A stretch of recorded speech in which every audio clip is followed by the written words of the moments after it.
নমস্কার বন্ধুরা, শেয়ার বাজার ও বিনিয়োগ চ্যানেলে আপনাদের স্বাগত। চলুন দেখে নেওয়া যাক 13ই জুন নিফটি কতদূর যেতে পারে। দেখুন, 12ই জুনের যে প্রেডিকশান দিয়েছিলাম সেখানে আমরা বলেছিলাম যে 23,250 উপরে যদি একটা মুভমেন্ট দেয় তাহলে 23,350 অবধি যেতে পারে বাজার, এবং বাজার একটা পজিটিভ আছে। খালি একটা ব্যাপারে খচখচ আছে, যেটা হচ্ছে কি একটা গ্যাপ করেছিল 20,000 এই 25,000 20 থেকে 50-60-এর মধ্যে, সেই গ্যাপটাকে ফিল আপ করেনি।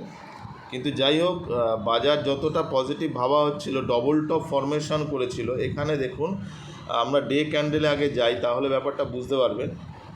প্রথম দুটো দিন হচ্ছে দেখুন, বাজার চেষ্টা করেছে এই যে 25,200 কাছাকাছি যাওয়ার গেছে, এবং তার আগের দিনও চেষ্টা করেছে, কালকেও ইনফ্যাক্ট 25,200তেই গেছে।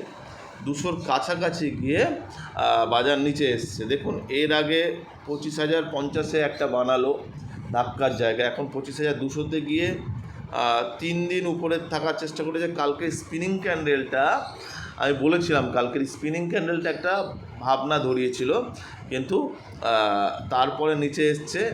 এখন আমরা বলেছিলাম যে এবারে আমাদের শর্ট টার্মে স্টপ লস হবে আবার 24,850। কালকে বাজার কিন্তু দেখুন 24,850কে সাপোর্ট নিয়ে উঠেছে। আজকের বাজার কিন্তু আবার করে ক্রুশিয়াল হতে চলেছে, কারণ যদি বাজার নিচের দিকে আসে তাহলে 24,500-র যে সাপোর্ট লেভেলটা ছিল, আমরা ডে ক্যান্ডেলে দেখে নিই একবার। 24,500-র যে, এই দেখুন এখানে দীর্ঘ সময় কাটিয়েছে, মানে বাজার যদি নিচে আসে তাহলে এই জায়গা থেকেই আবার বাজার একটা সাপোর্ট নিয়ে ব্রেক করবে। তার মানে আমরা যে বলছিলাম যে 25,350 অবধি যেতে পারে 250 ভেঙে, সেটা এখনই যাচ্ছে না, এটা দেখা গেল।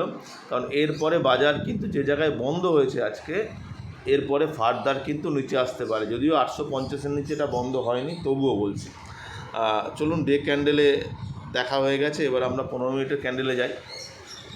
15 মিনিটের ক্যান্ডেলে কালকে ভীষণ ভালো একটা ট্রেডিংয়ের দিন ছিল। কালকে প্রচণ্ড ব্যস্ত ছিলাম বলে গ্রুপেও কেউ কোনো কল দিতে পারিনি। দেখুন, এখানে যখন ডবল এই জায়গাটা থেকে বাজার কী করলো, বাজার ফার্স্ট হাফে উপর দিকেই উঠেছে।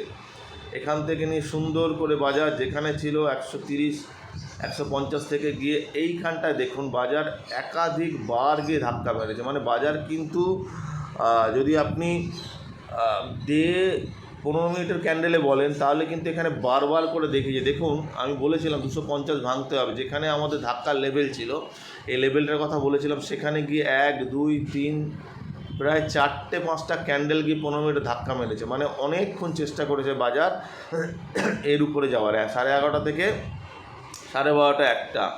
তারপরে যখন বিমানের খবরটা এসছে, আচ্ছা না, একটু ভুল বললাম, বাজার আগের দিন চেষ্টা করেছিল যাওয়ার। কালকে যেটা হয়েছে সেটা হচ্ছে, কালকে কিন্তু বাজার এই জায়গাতে আর যায়নি, 250 ধাক্কা খেয়েছে, এই জায়গাতে যায়নি। না গিয়ে কী করেছে দেখুন, এখানটায় বাজার উপরে থাকার চেষ্টা করলো 150-এর।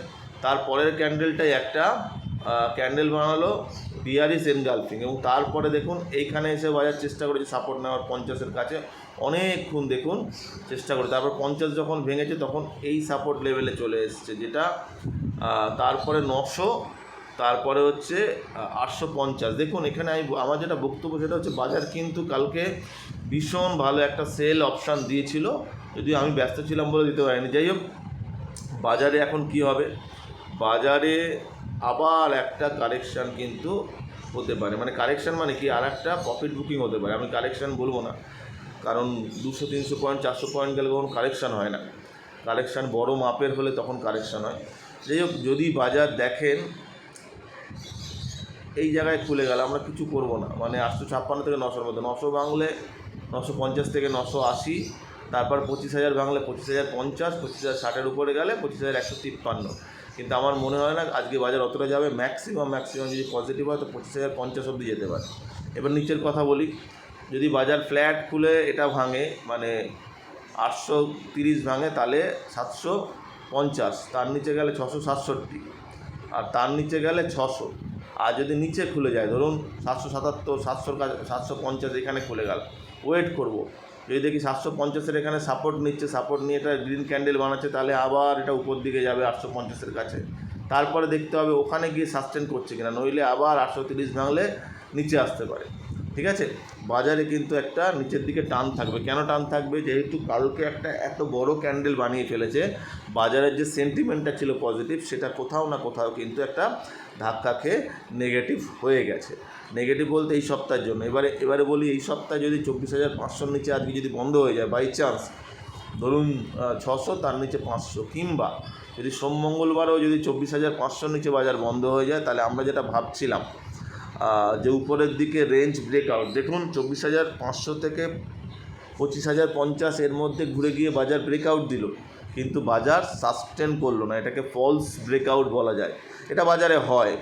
বাজারে যদি 100টা কল দেওয়া হয়, তার মধ্যে 80খানা লাগবে কি 85খানা লাগবে, 10-15 বার ক্ষেত্রে কিন্তু ফলস ব্রেকআউট হতে পারে। আমাদের ক্ষেত্রে সেটা হয়তো আরও কম হয়, কিন্তু এই জাতীয় ব্রেকআউট দেখা যেতে পারে বাজারে।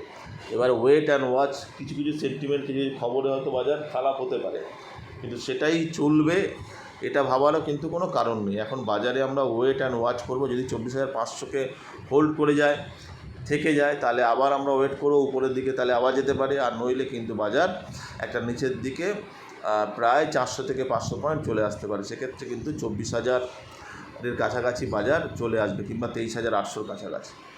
আমরা আগে বাজারটা আজকে বন্ধ হোক, তারপরে এটা সিদ্ধান্ত নেওয়া যাবে। ঠিক আছে, দেখা যাক কী হয় আজকে।